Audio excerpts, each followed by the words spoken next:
after lesson 1 lecture 10 numericals on Coulomb's law, question number 1.3 1.2 1.1 और 1.2 हम पहले देख चुके हैं।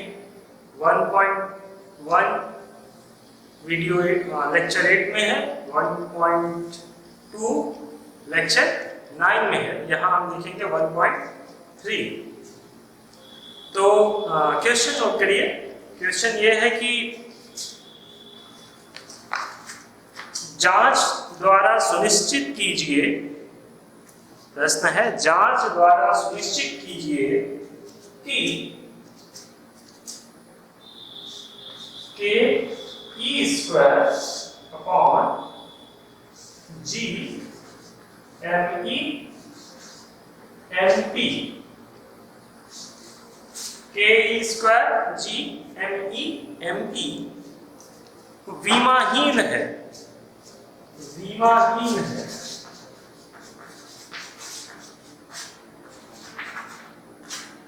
पूर्णविराम तथा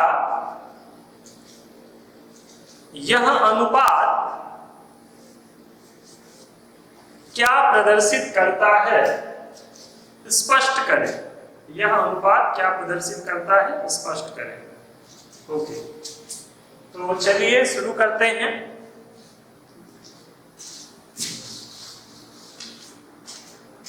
ठीक है, इसे थोड़ा साइड में लिख दिया जाए कि हेल्प मिलती है के ई स्क्वायर बटा G M E M P.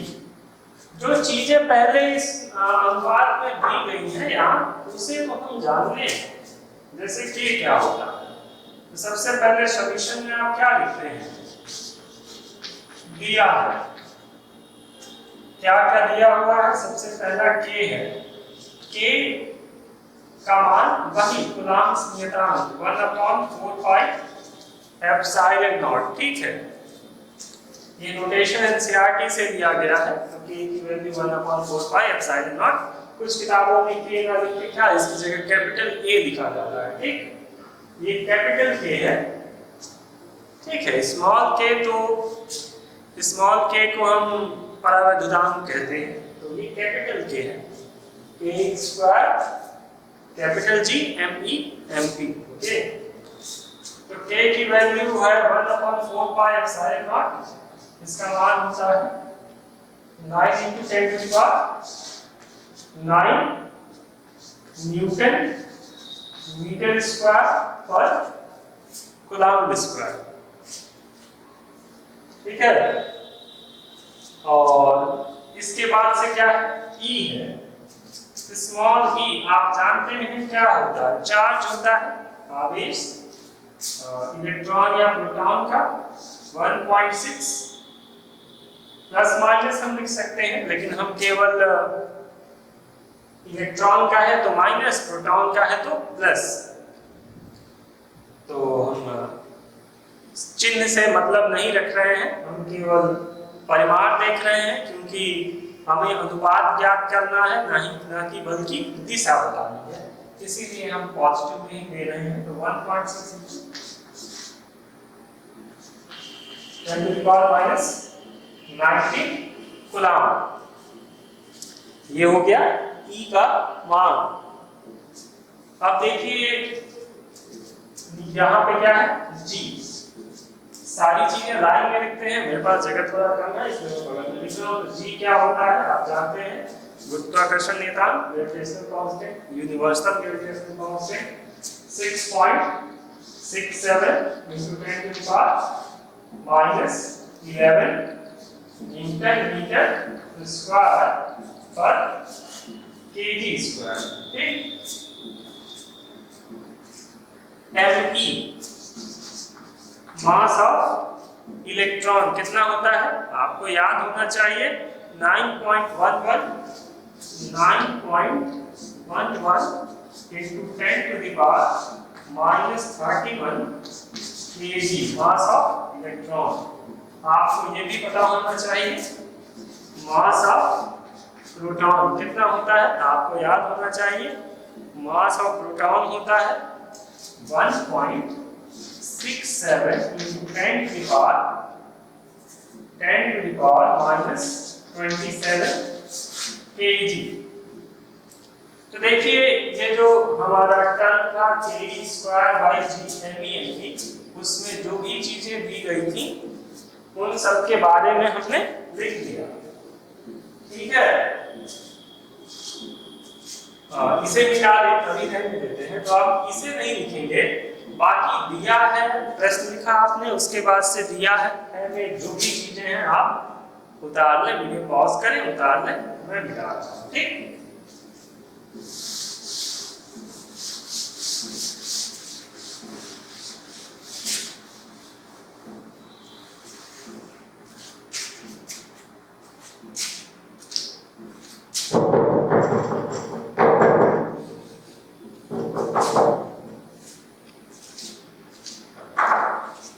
देखिए आपको ये टर्म चाहिए k²/g_MEMP। एक तरीका ये है कि आप इसे इसी को लेके हल करें और k का मान रख दें, e² का मान रख दें, g का मान रख दें, me का मान रख दें, mp का मान रख दें। तो ये भी एक तरीका है। आप देखेंगे कि एक राशि मिलेगी जो क्या होगी, जिसका कोई मात्रक नहीं होगा, सारे मात्रक एक दूसरे से कट जाएंगे और एक आपको मान मिलेगा। लेकिन उससे जैसे प्रश्न के दो हिस्से हैं, एक पूछा है कि यह राशि क्या बताती है, स्पष्ट करें।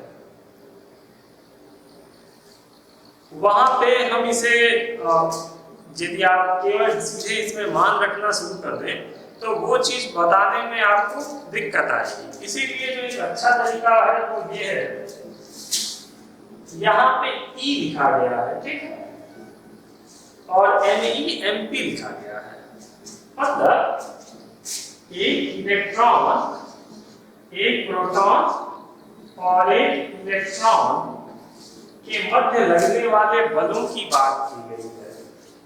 दोनों पे आवेश कितना होगा, E होगा, ये प्रोटॉन है, ये इलेक्ट्रॉन है, ठीक। दोनों पे आवेश कितना, E। और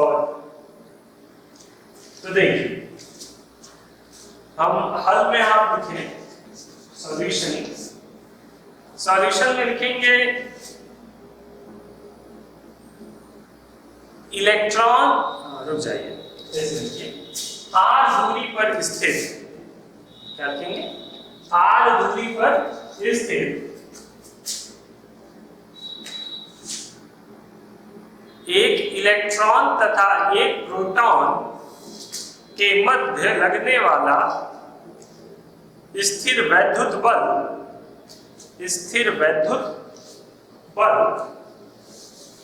ठीक। रुक जाइए, कॉमा करके नीचे अभी पहले देख लीजिए फिर लिखिएगा।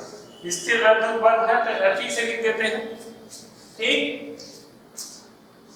क्या होता है 1/4πε0 जिसे हम किससे लिख रहे हैं, जिसे हम इस फॉर्मूले में k से लिख रहे हैं। जैसे k से लिख दिया जाए अपने क्वेश्चन के अनुसार, और क्या होगा, इलेक्ट्रॉन का आवेश E, प्रोटॉन का आवेश भी E। हम प्लस माइनस की बात नहीं कर रहे हैं, केवल परिमाण की बात कर रहे हैं। यदि आपको दिक्कत हो तो आप यहाँ क्या लगा सकते हैं, मॉड लगा सकते हैं, और नीचे क्या होगा r²। देखिए यहाँ से आपको Fe मिल जाएगा, इसे निकाल देते हैं, यहाँ से आपको मिल जाएगा Fe के E², देखिए के E² के E² और R है R²। यहाँ पे चाहे तो आप जैसे इलेक्ट्रॉन का आवेश और प्रोटॉन का आवेश, तो इलेक्ट्रॉन का आवेश प्रोटॉन का आवेश प्लस में, इलेक्ट्रॉन का आवेश माइनस में, ऐसे लिख सकते हैं। लेकिन जब आप मॉड लगा देंगे तो प्लस हो जाएगा, ठीक। तो इसे हम लिख देंगे समीकरण 1, ठीक है। फिर आप लिखेंगे तथा इलेक्ट्रॉन तथा प्रोटॉन के मध्य गुरुत्वाकर्षण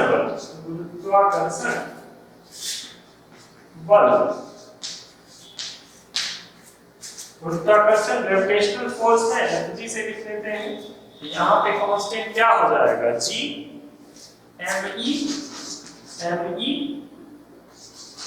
me mass of electron mass of proton by r square हो गया। इसे हम कर लें समीकरण 2। ठीक, काफी आसान चीजें हैं। पुनः हम क्या करें, समीकरण 1 में भाग देने किससे, समीकरण 2 से भाग देने किससे, समीकरण 2 से। तो देखिए Fe बटा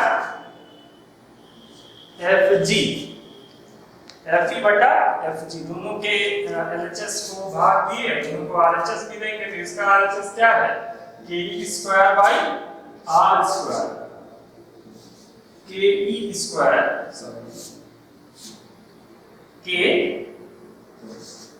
स्क्वायर बाई R स्क्वायर, और नीचे बटे में लिखेंगे, क्या लिखेंगे, G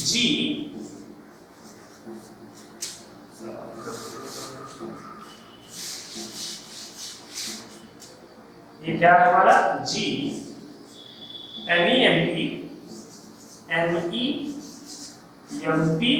बाई R स्क्वायर। ठीक है, आप वीडियो पॉज करें और यहां तक लिख लेंगे।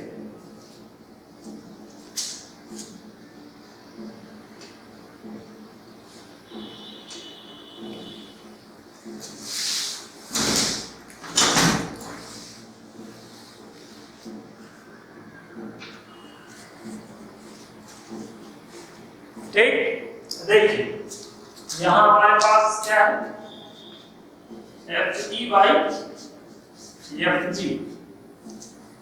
R स्क्वायर से R स्क्वायर कैंसिल हो जाएगा, हमारे पास क्या बचा, Ke square by G MEMP। इसी का तो हमें मान निकालना था, इसी की विमा बतानी थी, विमा का मतलब मात्रक। ठीक, तो अब ये क्या है हमारा, इसे मान लेते हैं समीकरण 3। हम फर्स्ट सेकंड के टर्म में लिख रहे हैं, तो ये क्या होगा, इक्वेशन 3।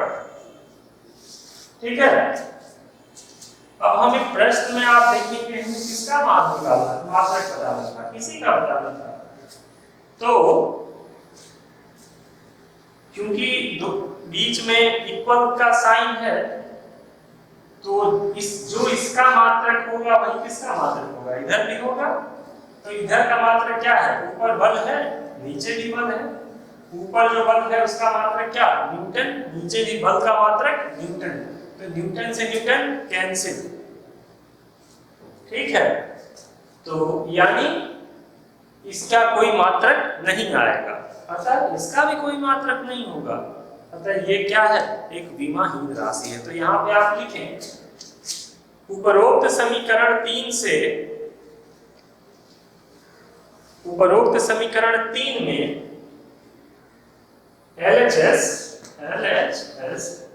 लेफ्ट हैंड साइड, या क्या कहते हैं आप उसको, वाम पक्ष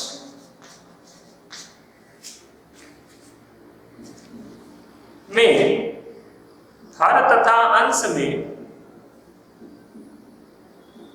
समान राशि बल है, अतः पूरा वाम पक्ष एक विमाहीन राशि है, पूर्णविराम, अतः दायां पक्ष Ke square by G MEMP भी विमाहीन राशि होगा, पूर्णविराम, यहाँ पे हो गया। यहाँ पे हम क्या किए, प्रश्न का पहला हिस्से का उत्तर बता दिए कि ये एक विमाहीन राशि है, ठीक है, हमने स्पष्ट कर दिया। अब क्या करना है, इसका मान भी बताना है। तो यहाँ पे आप लिखेंगे पुनः F E by F G A square by G M E, ये लिखने की जरूरत नहीं, ऊपर लिखा हुआ है। तो क्या करेंगे आप, सबके मान रख देंगे। तो k का मान कितना होता है, 9 × 10⁻9, e की वैल्यू होती है 1.6 × 10⁻19, e पे क्या है, स्क्वायर है। फिर वैल्यू है g की 6.67 × 10⁻11, me की वैल्यू क्या होती है, मास of electron 9.11 × 10⁻31 kg, mass of proton 1.67 × 10⁻27 kg। अब इस पूरे को सॉल्व करेंगे आप, सॉल्व करने के लिए देखिए थोड़ा सा बता देते हैं। ये है 9, ठीक, into 10⁻9, पहले ब्रैकेट ओपन कर लीजिए। फिर 1.6 का स्क्वायर, 1.6 का स्क्वायर 16 का स्क्वायर करते हैं तो क्या आता है, शायद 256 आता है। तो 2.56, अरे एक 10⁻6 गुणे 1.6 करके लिख दिया था।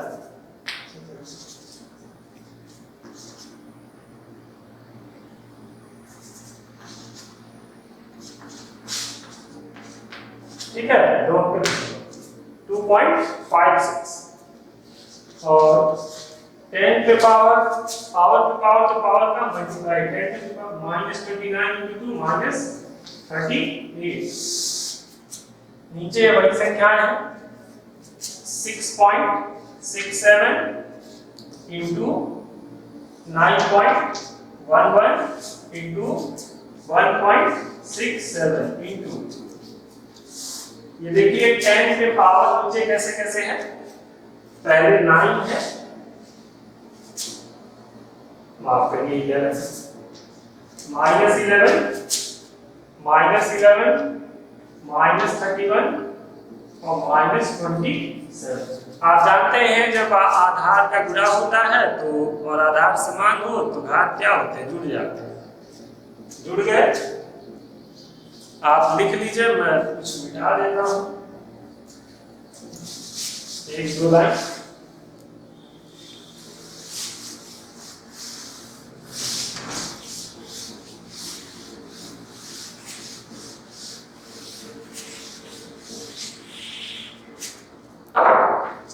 तो देखिए ये है एफ जी बाई एफ जी, यहाँ भी जो संख्याएं हैं उन्हें एक पास कर लीजिए, 9 × 2.56 और जो घात है उनको एक साथ 10 पे घात 9 -38, ठीक है।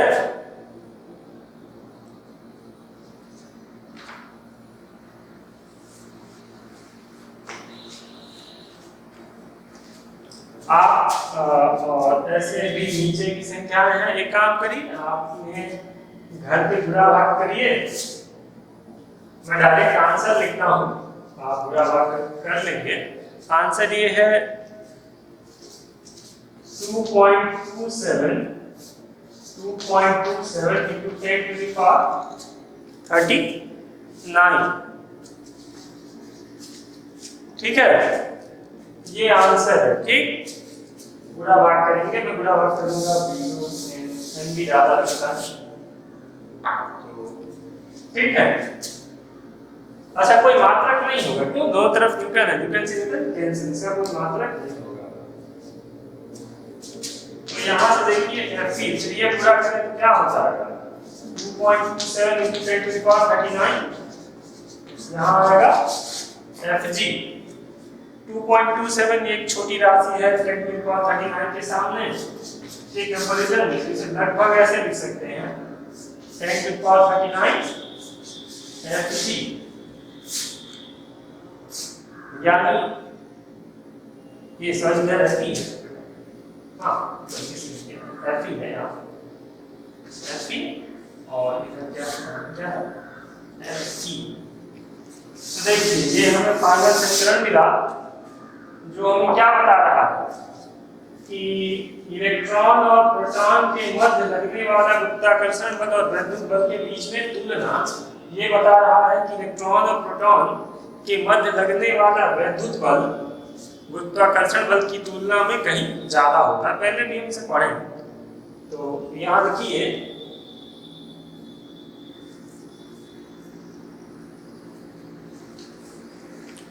नीचे लिखिए उपरोक्त से स्पष्ट है कि अनुपात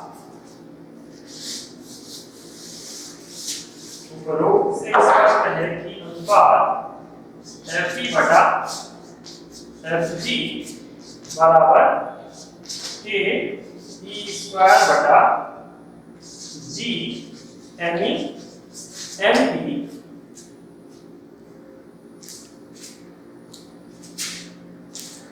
इलेक्ट्रॉन तथा प्रोटॉन के मध्य लगने वाले स्थिर वैद्युत बल तथा गुरुत्वाकर्षण बल की तुलना करता है तथा यह स्पष्ट करता है कि सूक्ष्म दूरी के लिए स्थिर वैद्युत बल का प्रभाव अत्यधिक होता है।